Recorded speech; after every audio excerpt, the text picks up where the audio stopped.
Well, for the most part, I buy most of my lumber at a place called Monteith Lumber and Millwork here in New Jersey. And it's just a big lumber yard with a really great selection.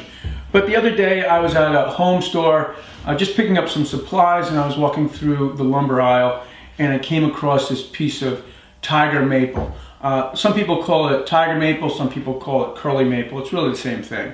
I'm going to use this piece of maple to frame a small work on paper by the artist Stuart Shills. And the first thing I'm going to do is rough cut the lengths of my boards and then rip the boards in half. And since this measures exactly 2.5 inches wide, I'm going to rip the boards at 1 1/8 inches, and that gives me a little bit of room for the thickness of the blade.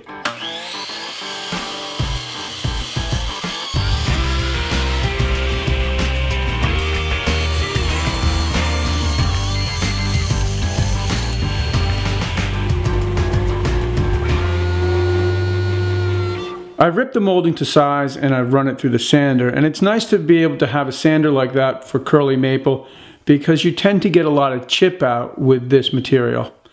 The next step is to cut a rabbet in the molding.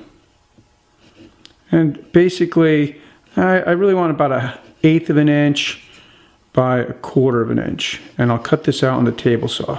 It's actually more like 3/16 inch by 1/4 inch.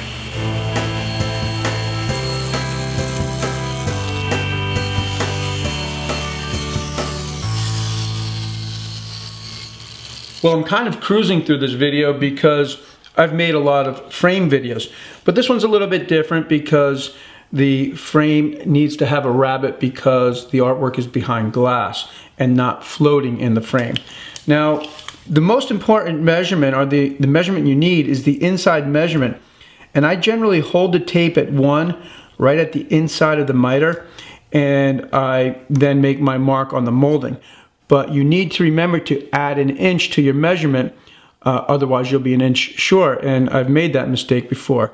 So the measurement I need is 15 1/8, so I'm going to make my mark at 16 1/8. Once my first piece of molding is cut, I can use that piece of molding to make a mark for my next cut, simply by holding the moldings flush with each other. Now, if this was going to be a square frame, once the first piece of molding was cut, I wouldn't need to measure again. But since this frame is going to be a rectangle, I'll need to measure one more time.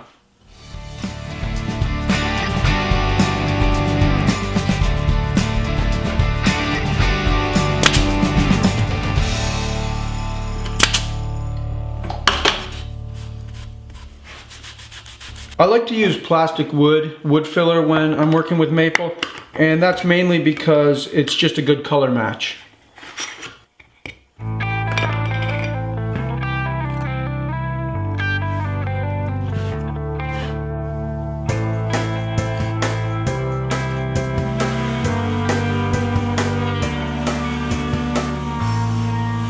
Okay, well, I've sanded the frame down to 220 grit, and now I'm ready to spray it with a few thin coats of lacquer.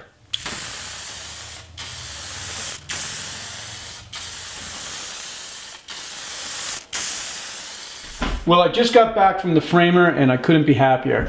He used an 8-ply matte, non-reflective museum glass and floated the artwork in the center. Well, that was a pretty fun project, and I know the client's going to really like the frame. And you know, it's still pretty hard to believe that this beautiful piece of curly maple came from your everyday home store. But you never know, sometimes you get lucky. So next time you're in your home store, take a walk down the wood aisle. Thanks for tuning in. I'll see you next time.